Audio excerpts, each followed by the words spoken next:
Um,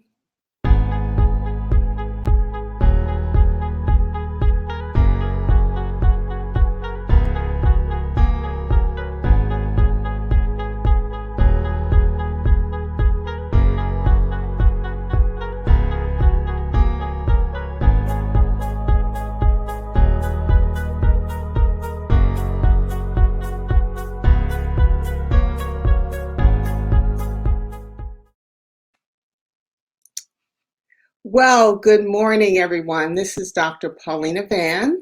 I am the author of Regala Healing, and it is great to be with you this morning. And I thank you for joining this morning. And we have an incredibly important topic to discuss, and it's self-compassion. And another term for it is how to be your best friend. And so I'm going to um, begin as we always do with some centering. Uh, this morning, we're going to do what's called mindful listening, and you'll see why it's so important for the topic that we're going to discuss this morning. So, again, it's always an invitation to you, and we're going to begin by asking you to get comfortable. If you're sitting or if you're standing, get as comfortable as you can. If you happen to be driving, then please don't follow my instructions, but just take some nice deep breaths because, as we know, the breath itself is so important in relaxing you and focusing you. And focus is the intention of this mindful listening exercise this morning. So I invite you to now lower your gaze so you can go inward and take a nice deep breath in and out. And I like that breath to come from your belly. So take a nice deep breath, slow breath in and out. And now pay attention to the sounds that you hear outside of the room or the space that you are in right now. So, are you hearing people talking? Is there music playing out there? Perhaps you're near the street, you can hear cars or trucks going by, maybe a horn there, here and there. Okay? So just listen outside your space. Next, I'd like you to pay attention to the sounds you hear inside the space or the room that you are in right now. So perhaps you have the heater on, excuse me, and you can hear the air coming through the vents. Maybe there are other people in the room or in the house. Maybe there's some cooking going on. It's breakfast time on the West Coast, maybe dinner time, other places in the world, but you can hear the sounds, maybe of others. Maybe your pet is meowing or the dog is barking. Take some time to listen right now. And finally, I'd like you to pay attention to what's going on inside of your body. I want you to listen to your body. How does it feel? So, you know, my stomach is rumbling because I haven't had breakfast yet. So I can hear that and feel that. Perhaps your shoulders are tense, or you have an ache in your knee or your foot, or maybe you're just totally relaxed because this has been a beautiful Sunday for you, a joyous Sunday. So just take time to feel that. Okay, so now we're going to take a deep breath in and out, and we're going to end our mindful listening practice now. So before we move on, I wonder, what did you notice? What did you hear as we did our mindful listening? So feel free to put it in the chat or just think about it yourself. What I'd like to do now is to begin with an example that may be familiar to many of you. I know it's very familiar to me. It's a personal experience.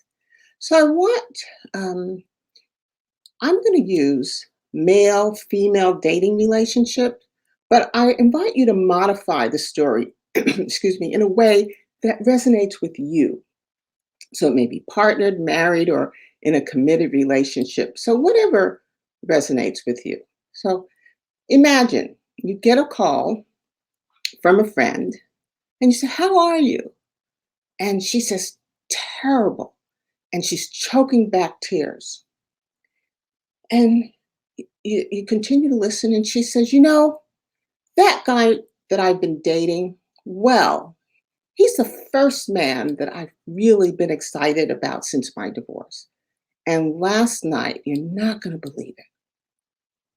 He said I was putting too much pressure on him and that he just wants to be friends. And I am devastated. And so you sigh and you say, well, to be perfectly honest, it's probably because you're too old, you're not that good looking, you're boring, and not to mention you're too needy, and your clothes don't fit, you have a bad hair day every day. You know what? If I were you, I'd just give up now because there's really no hope of you finding love. I mean, frankly, you don't deserve it. Now, what I've just said is pretty shocking, isn't it? It's mean and it's cruel. Would you ever talk this way to somebody you really cared about? Of course not. But surprisingly, this is exactly the type of thing we say to ourselves in situations that are similar to this. Or even, we may even say things that are worse. We may say things that are cruel and harsh and insensitive to our own selves. So, with self compassion, we learn to speak to ourselves like a good friend. We may use words such as, "I'm so sorry. How are you right now? You must be so upset. Remember, I'm here for you and I deeply appreciate you. What can I do to help or comfort you?" So it may seem awkward or unnatural to respond to yourself in the first place or respond in this caring and soothing manner. Self critical responses are learned. So I want you to begin now. Before you even learn more about what self compassion is, I want you to begin now to let you know that you've learned these responses. And so you will model what you've experienced or observed from time to time and even from your childhood. So let's take this time, okay? And let's look at self criticism. We got to look at it if we're going to address it and kind of minimize it and hopefully get rid of it. Self criticism is not a motivator. It can get in the way of you being happy and living a healthy life. Okay. I call it happily navigating through the world. It can prevent that. Research has shown that it makes us weaker. So self criticism makes us weaker when we're facing failure, disappointments, emotional trauma. Self criticism is less likely to help us to learn from our failures. Society has taught us to be perfect, to achieve more and win, work harder, and be our best. And that's okay if you're not continuously being self-critical of yourself. A self-critical tendency may ultimately get in the way of your goal to be successful, to belong, to be loved. Self-criticism activates the sympathetic nervous system. So for you scientists out there, or those um, really embrace and learn in from that perspective, I'm going to throw in a little physiology. Okay, so criticism activates the sympathetic nervous system. That's that flight or fight response when we perceive danger. And I emphasize perceive because it may be actual or imagined. And this response elevates our stress hormones, which are adrenaline and cortisol. And that overexposure to these hormones can disrupt our bodily functions and lead to things such as anxiety, depression, headaches, muscle pain, heart disease, sleep disturbance, memory and concentration problems, weight gain. So the impact of self criticism can stop us from learning and being resilient in face of suffering, failures, and disappointment. A better alternative is self compassion. And I'm sharing this with you because I have experienced it. And one of the things that I have struggled with is this being perfect, being perfect. So that is part of the ingredients of self criticism. But let's talk about self compassion. The germination of self compassion is from Dr. Kirsten Neff. She studied locally here in the Bay Area at University of California, Berkeley. She was a doctoral student, and she was going through a really hard divorce.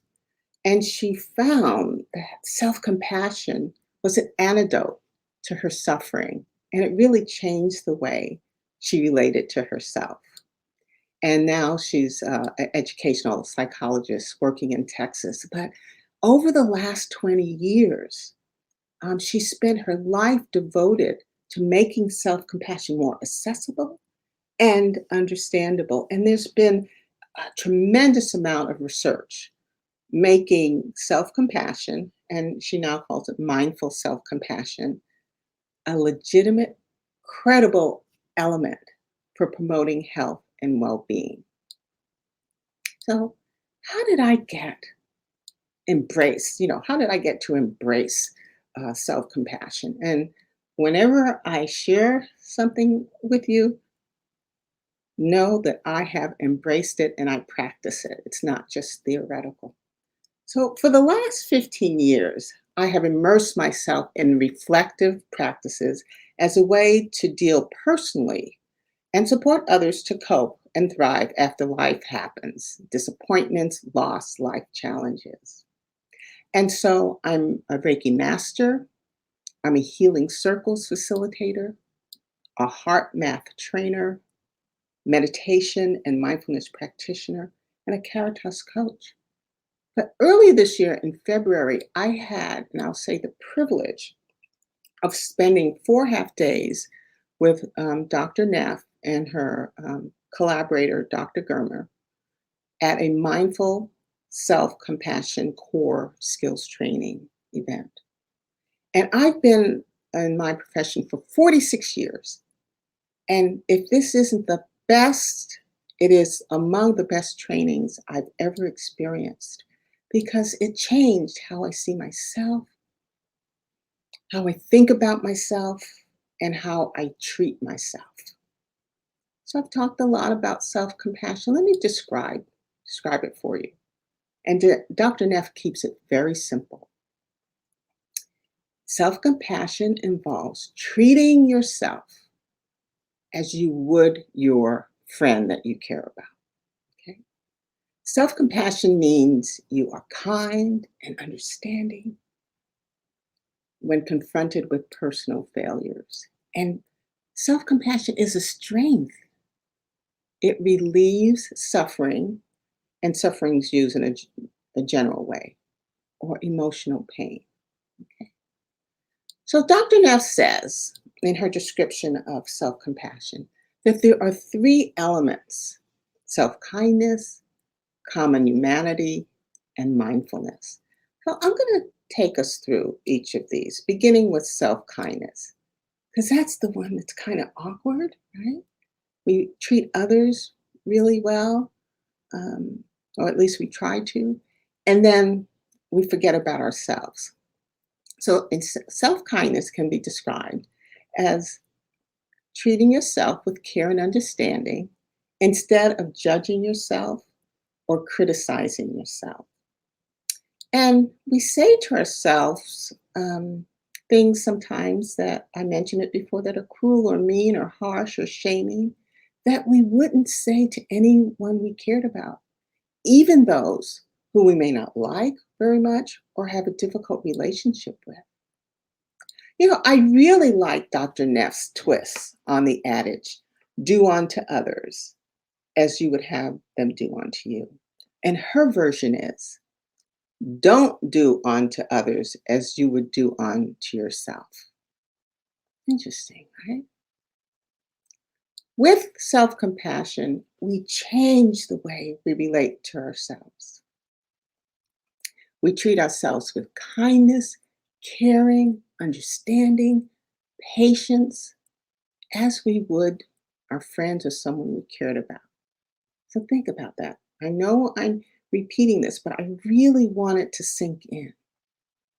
Self compassion, it involves at least two major aspects. There's the soothing aspect, um, that is comforting yourself like you would a friend, but there's also this kind of fierce aspect in which you stand up for yourself and you protect yourself and you draw boundaries. But today, we're going to talk about the soothing aspect of self compassion. Okay. Next is common humanity. And I really want us to pay attention to this because everyone, we got to know that everyone is imperfect. No one leads a perfect life, no matter what it might look like on the outside. Everybody makes mistakes and feels pain. That's that humanness um, that we share.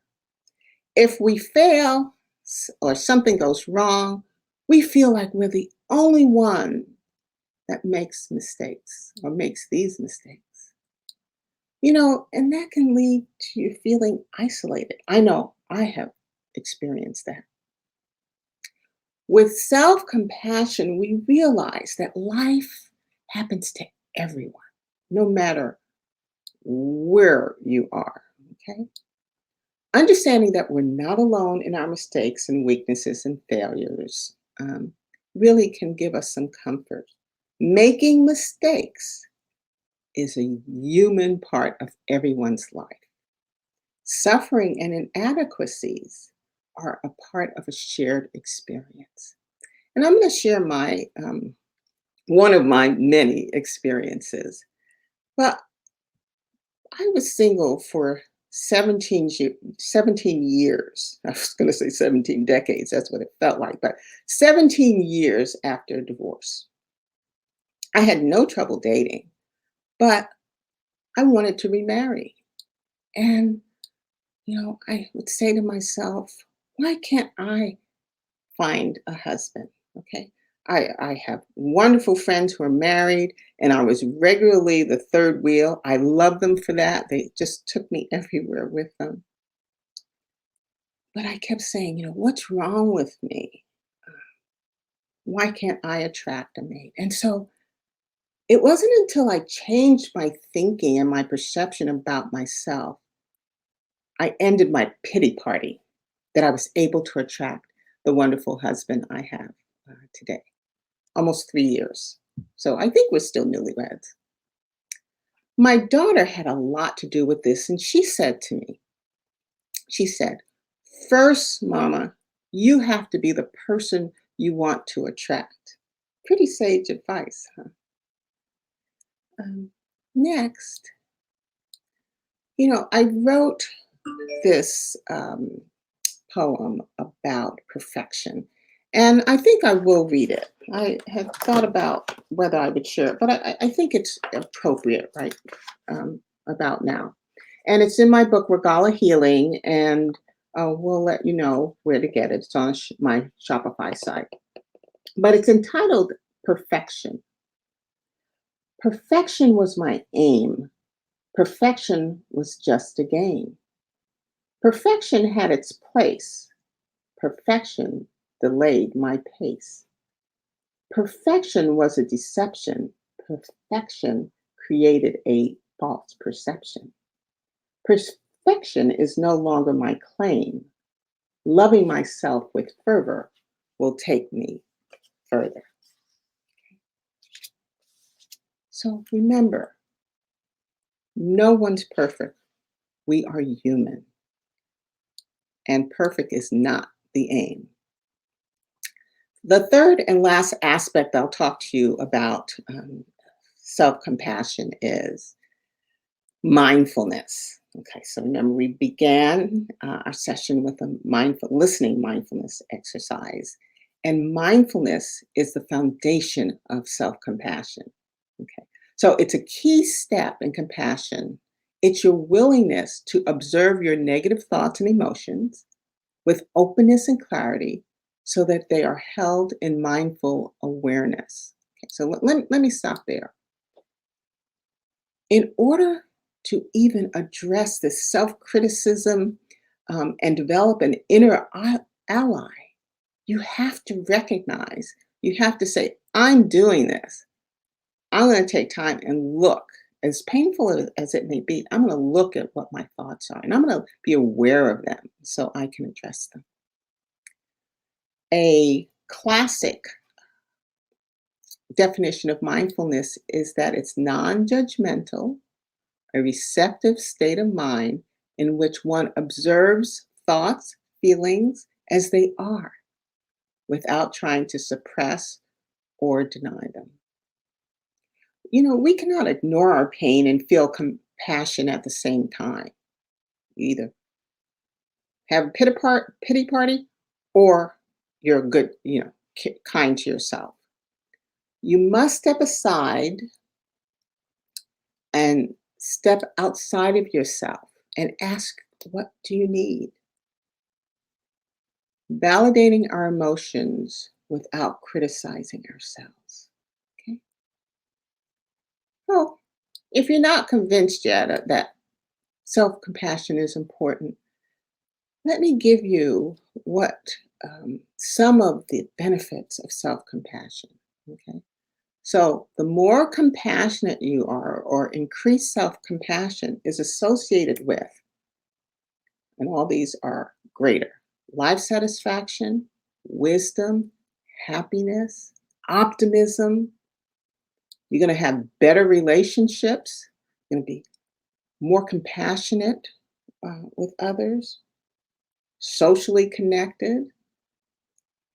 You're going to be more resilient when you're coping, more self worth, positive body image in your mind. Also, this not only works personally, but your self compassion can translate to performance and success in anything you try to do, and including work. So, know that it's okay to fail. And I want to share something with you. I'm a professor in a local university, and students are, the A is the goal, right? The A is the goal. And not everybody is capable or even wants to achieve an A, but a lot of people do. So when students fall short of their personal goal or the standards of the course, they beat themselves up.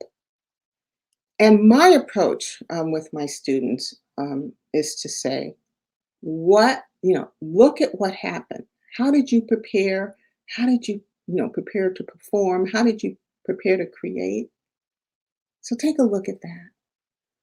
But also know that failures or performing below your goal can be a learning experience.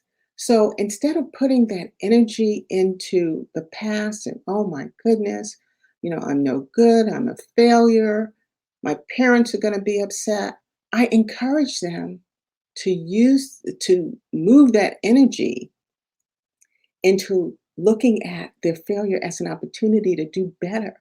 And we work together to make that happen.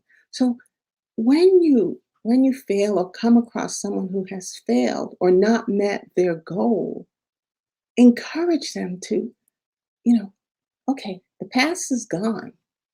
What you can do is be in the present and make that difference. Okay? All right. Self-compassion is also associated with a lower tendency to be self-critical. So that's our goal. To experience depression and anxiety symptoms, and also lower that perfectionism bar. All right. Lastly, what I want to do with us this morning is I want to share with you a practice to boost your self compassion. And um, there are many ways, and there's so much I want to tell you this morning, and we may have to have a part two. But this is called a self compassion break that's been developed by Dr. Neff. And so we're going to start first with finding for you a physical gesture or touch that feels supportive. Okay. Okay. So I'm going to show you four of them, and then I'd like you to choose the one that works for you. And we're going to use it later in the practice. Okay. So I always want to give you tools for your toolbox. So the first gesture is putting your hands over your heart. And I know I'm lifting my hands a little higher than my heart, but I'd like you to see it. And just feel the warmth of your hands and your hands touching your skin. Okay. Just see how that feels for you. Is that your comforting gesture? The next one I like to offer you is that make a fist, put it on your heart. Again, I'm raising it a little higher so you can see. And the fist, for some people, represents strength and courage and power. And so just put your hand over there, over your fist, and see if that's a comforting gesture for you. Okay? Number three is hold your hands like this, but put them on your belly. Okay? Put them on your belly. And maybe you can feel as you breathe in and out your belly rising and falling. But feel the warmth from your hands and see if that's a soothing, comforting gesture. And then the last one I'd like to offer you is putting your hands on your face, just cupping, embracing your face, and see if that works. All right. So, why is it important to have a soothing gesture? Because it kind of cuts through the mental chatter and helps you to go straight towards comforting yourself. So we're going to begin the practice, and I'll let you know when I need you to do your soothing and comforting gesture. I invite you to lower your gaze or close your eyes, and this will help you to go inward because this practice is about going inward. Okay? Thank you. Now, think of a situation in your life that is difficult, that is causing you some stress. So it may be relationship, it may be work, it may be your health. Now, because we're practicing, I ask that you don't choose something that's just overwhelming, but just choose something that's kind of causing you a bit of stress. Call that situation to mind, specifically what was said, What did you say? Did the other person or people say? What happened? What were you afraid would happen? Okay.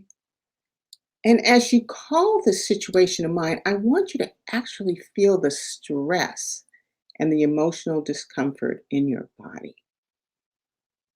So for me, my chest gets tight or my stomach starts to hurt. My shoulders may get tense. Okay. So you have that in mind.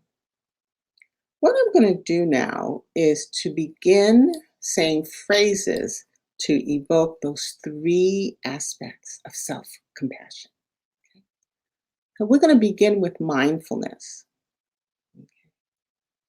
So I'm going to say again some phrases to bring this to the forefront so that you can recognize what's causing you stress.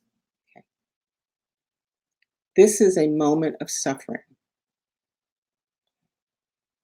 You may also say, this hurts, or ouch, or this is stress.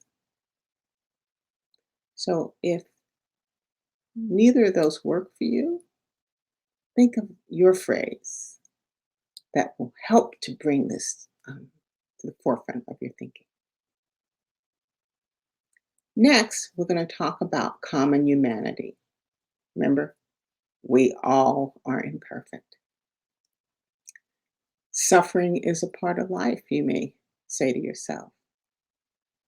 Or other people feel this way. I'm not alone. We all struggle in our lives. Do any of those work for you? If not, think of your own. Lastly, we're going to call and do that soothing gesture before we do self kindness. Okay. So, my favorite one is hands over heart. Sometimes it's the belly, but today I'm going to do hands over heart. And we're going to do the self kindness. Okay. So, some of the things you might say to yourself is, may I be kind to myself. Or you can say, ask yourself a question. What do I need to hear right now to express kindness to myself? Okay. Do you need to say any of the following? May I give myself the compassion that I need? May I learn to accept myself as I am? May I forgive myself? May I be strong? May I be patient? Now, this is the end of the practice. This practice can be used any time of day or night, and it will help you to remember the three aspects of self-compassion when you need it most. And I'd like to end, and this poem I intended to read to you. And it's about self-love, because at the end of the day, self-compassion is also really loving yourself. And in the future, I'm going to do a whole session on self-love as well. But I want to read this to you. And it's from my book, Regala Healing. It's on page 60 for those of you who have the book or look at the book. And I hope you do. Self-love is paying attention. Self-love is without hesitation. Self-love is clarity of mind. Self-love is hard to find. Self-love is filled with compassion. Self-love is unending passion. Self-love is a positive inner voice. Self-love is a necessary choice. Self-love is an act of kindness. Self-love is not mindless. Self-love is without a judge. Self-love is a gentle nudge. Self-love is restful sleep. Self-love is what I keep. And so, as we end today, I want to thank you for spending this time. And I just want to leave you with this, and that is be kind to yourself. You deserve it. Love and light. This is Dr. Paulina Van, the author of Regala Healing. Thank you for joining today, and I hope to see you the next time.